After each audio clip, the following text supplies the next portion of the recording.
Welcome everyone. আজকে আমরা করব পার্টস অফ সেন্টেন্স, মানে হলো বাক্যের অংশ।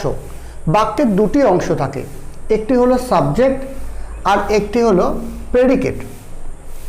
এখন সাবজেক্ট কাকে বলে?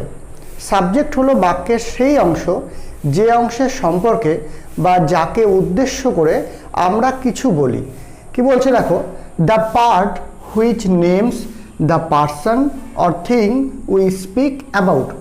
সেই অংশের কোনো নাম, কোনো ব্যক্তি বা বস্তুর নাম যার সম্পর্কে আমরা কিছু বলি তাকেই বলা হয় সাবজেক্ট। সাবজেক্ট একটি ওয়ার্ড কিংবা একের বেশি ওয়ার্ডস দ্বারা গঠিত হতে পারে, অর্থাৎ সাবজেক্টে একটি শব্দ থাকতে পারে কিংবা একের বেশি শব্দ থাকতে পারে। সাবজেক্ট অলওয়েজ নাউন কিংবা নাউন ইকুইভ্যালেন্ট হয়।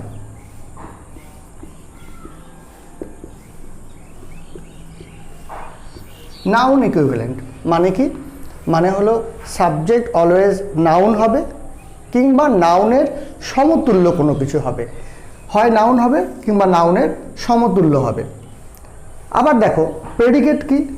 বাক্যের যে অংশটা সাবজেক্ট সম্পর্কে কিছু বলে সেই অংশটাকে বলা হয় প্রেডিকেট। কি বলছে দেখো, the part which say something about the subject. সেই অংশটি, বাক্যের সেই অংশটি যেটি সাবজেক্ট সম্পর্কে কিছু বলে সেই অংশটিকে বলা হয় প্রেডিকেট। প্রেডিকেটও একই রকমভাবে একটি ওয়ার্ড কিংবা একের বেশি ওয়ার্ডস দ্বারা গঠিত হয়। মনে রাখবো যে প্রেডিকেটে কমপক্ষে একটি ফাইনাইট ভার্ব অবশ্যই থাকবে। ফাইনাইট ভার্ব, কি বললাম? Finite verb.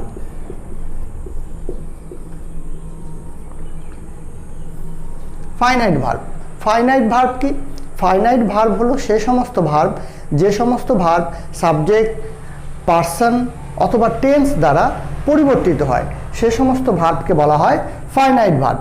তাহলে প্রেডিকেটে অবশ্যই ফাইনাইট ভার্ব থাকতে হবে। উদাহরণ দেখো, কি বলছে দেখো, 1 number, Roni has done this work.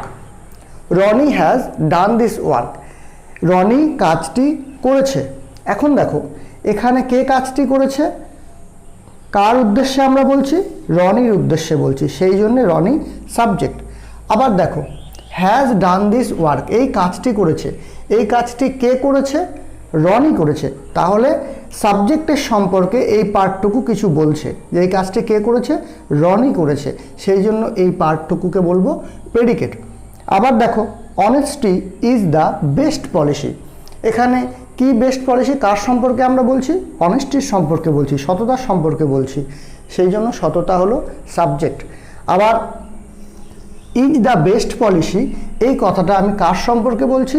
অনেস্টির সম্পর্কে বলছি, সেই জন্য এই কথাটা হলো প্রেডিকেট। এখানে দেখো দ্যাট ইয়াং বয়, এখানে দেখো 1 2 3 তিনটি ওয়ার্ড আছে, তিনটি ওয়ার্ড আছে, অর্থাৎ এই তিনটি ওয়ার্ড মিলে সাবজেক্ট গঠিত হয়েছে। আমি এর আগেই বলেছি যে সাবজেক্ট এক বা একের বেশি ওয়ার্ড দিয়ে গঠিত হতে পারে। তাহলে দ্যাট ইয়াং বয় এটা হলো সাবজেক্ট, ওই কম বয়সী ছেলেটি। ইজ মাই ব্রাদার, হয় আমার ভাই। তাহলে কে আমার ভাই, কার সম্পর্কে বলছি? দ্যাট ইয়াং বয়, এই যে ওই কম বয়সী ছেলেটি, এর সম্পর্কে বলছি। কি বলছি? এই যে এই কথাটা বলছি, সেই জন্য এটা প্রেডিকেট। অর্থাৎ এই কথাটা আমি কার সম্পর্কে বলছি? এই যে ইয়াং বয়ের সম্পর্কে বলছি, দ্যাট ইয়াং বয়ের সম্পর্কে বলছি, সেই জন্য এই কথাটা হলো প্রেডিকেট। আশা করি এই সাবজেক্ট প্রেডিকেটের এই ভাগটা তোমরা বুঝতে পেরেছো। আবার দেখো সাম স্পেশাল কেসেস, কিছু বিশেষ বিশেষ ক্ষেত্রে ইউজ অফ ইট অ্যান্ড দেয়ার। কি বলছে? এ নম্বর বলছে ইউজ অফ ইট, ইটের ব্যবহার এবং দেয়ারের ব্যবহার। আমরা কখনো কখনো বাক্যে ইট এবং দেয়ারের ব্যবহার করে থাকি, সেটা কিভাবে করি? এক্সাম্পল দেই একটা। যেমন ধরো বললাম it is known that he is ill. It is known that he is ill. এখানে দেখো ইট, এই যে সাবজেক্টটা, এটা ইট বলতে কোনটা বোঝানো হচ্ছে ভালো করে দেখো, ইট বলতে বোঝানো হচ্ছে দ্যাট হি ইজ ইল, যে সে হয় অসুস্থ। ইটটাকে বলবো আমরা অ্যান্টিসিপেটরি সাবজেক্ট।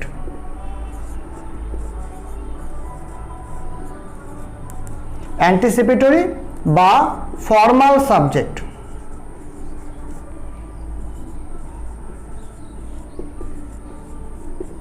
কি বললাম তাহলে, ইটকে কি বলবো, অ্যান্টিসিপেটরি বা ফর্মাল সাবজেক্ট, প্রাথমিক বা ফর্মাল সাবজেক্ট। ফর্মাল সাবজেক্ট কাকে বলছে, যে সাবজেক্টগুলো গ্রামারের নিয়ম অনুযায়ী হয় সেই সাবজেক্টগুলোকে ফর্মাল সাবজেক্ট বলছে। আর দ্যাট হি ইজ ইল এটা কি, এটা হলো নাউন ক্লজ। কি বললাম, এটা হলো নাউন ক্লজ। নাউন ক্লজ কাকে বলে বা নাউন ক্লজ কি, এটা আমি যখন ক্লজ করাবো তখন ভালো করে এই বিষয়ে ডিটেলসে বলবো। এখন শুধু জানো যে এইটাকে আমরা বলছি নাউন ক্লজ। এখন দেখো ভালো করে যে ইট বলতে কোনটা বোঝাচ্ছে, দ্যাট হি ইজ ইল, যে সে হয় অসুস্থ। এই যে দ্যাট হি ইজ ইল এই কথাটা ইটের সম্পর্কে ইটটাকে আরেকটু বিস্তৃতভাবে বা আরেকটু বেশি করে বর্ণনা করে বলে দিচ্ছে যে ইট বলতে কি, দ্যাট হি ইজ ইল।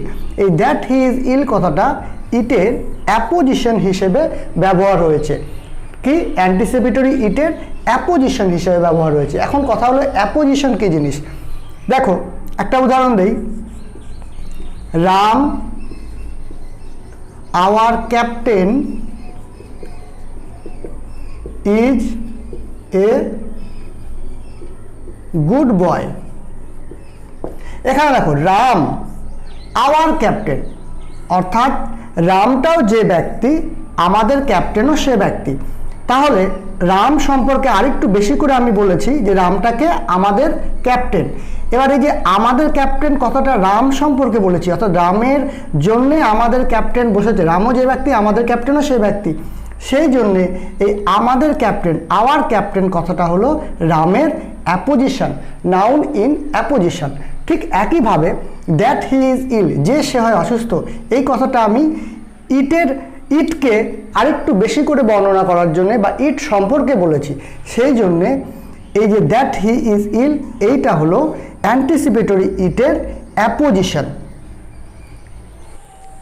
আবার দেখো যদি এরকম উদাহরণ দেওয়া যায়,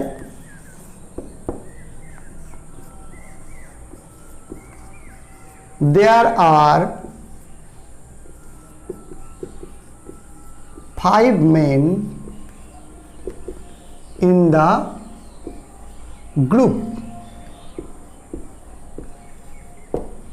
এখানে দেখো there are 5 men, এই গ্রুপের মধ্যে 5 জন মানুষ আছে। এখন দেখো এই যে দেয়ার, এই সাবজেক্টটাকে আমরা বলি ফর্মাল সাবজেক্ট। এই সাবজেক্টটাকে বলা হয় ফর্মাল সাবজেক্ট। আর এই যে 5 men 5 জন মানুষ, এইটাকে বলা হয় রিয়েল সাবজেক্ট।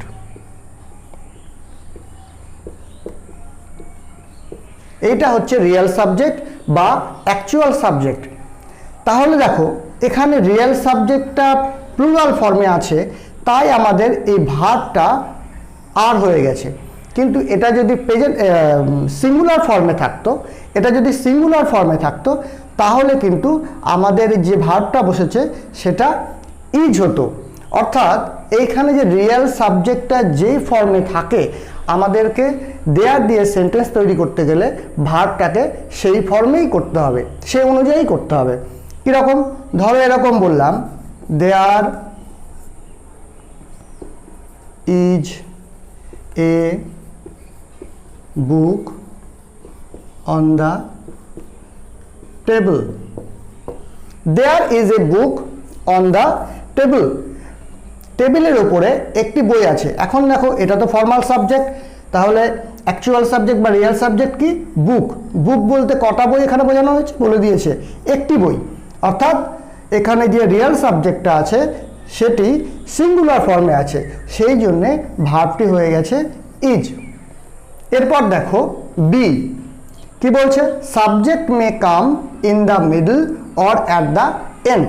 আমরা জানি যে বাক্যে সাবজেক্ট সাধারণত বাক্যের প্রথমে বসে, কিন্তু সাবজেক্ট কখনো কখনো মিডল মাঝে বসতে পারে অথবা অ্যাট দ্য এন্ড শেষেও বসতে পারে।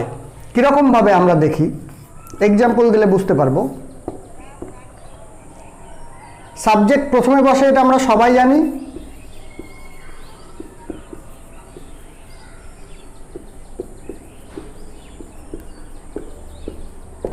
রাম ইজ এ টিচার, এখানে রাম সাবজেক্ট প্রথমে বসেছে, এটা তো জানি। এবার মিডিলে কিভাবে বসছে দেখো,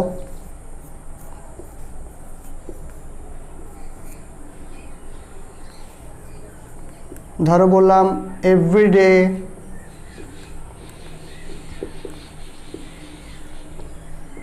মর্নিং হি ওয়াক্স 2 কিমি। এভরিডে মর্নিং হি ওয়াক্স 2 কিমি। এখন দেখো এভরিডে মর্নিং হি, এই যে হি এইটা হচ্ছে সাবজেক্ট, তাহলে এটা কোথায় বসছে? বাক্যের মিডিলে বসছে। আবার ধরো শেষে বসবে, তার সেরকম একটা উদাহরণ দিচ্ছি দেখো।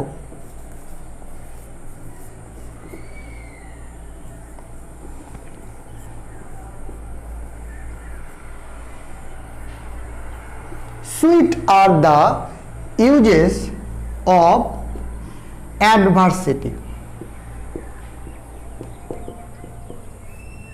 এখানে দেখো sweet are the uses of adversity, এই যে ইউজেস অফ অ্যাডভার্সিটি এই কথাটাই হলো সাবজেক্ট। এটি একটি প্রভার্ব, এটিকে বলা হয় প্রভার্ব। এটার মানেটা কি? এটার মানে হচ্ছে কখনো কখনো আমাদের জীবনে খারাপ সময় কোনো সৌভাগ্যকে ডেকে নিয়ে আসে। অর্থাৎ খারাপ মুহূর্ত, আমরা হয়তো ভাবছি যে আমাদের জীবনে অনেক দুঃখ কষ্ট খারাপ মুহূর্ত চলছে, কিন্তু সেই খারাপ মুহূর্তগুলোই কখনো কখনো আমাদের অজান্তেই আমাদের জীবনে সৌভাগ্য ডেকে নিয়ে আসে। সেইটাই বলছে sweet are the uses of adversity. Adversity মানে হচ্ছে প্রতিকূলতা, প্রতিকূল অবস্থা। আবার দেখো সি কি বলছে, সামটাইমস সাবজেক্ট রিমেইনস আন্ডারস্টুড। অর্থাৎ কখনো কখনো আমাদের সাবজেক্টকে বুঝে নিতে হয়, বাক্যের সাবজেক্ট থাকে না কিন্তু আমাদের বুঝে নিতে হয়। যেমন আমরা জানি ইম্পারেটিভ সেন্টেন্স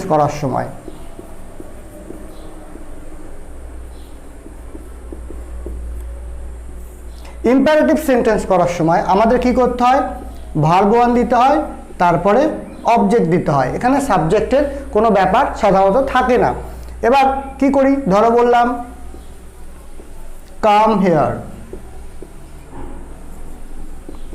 সিট ডাউন। তার মানে কি এই কথাগুলো আমি কাকে বলছি?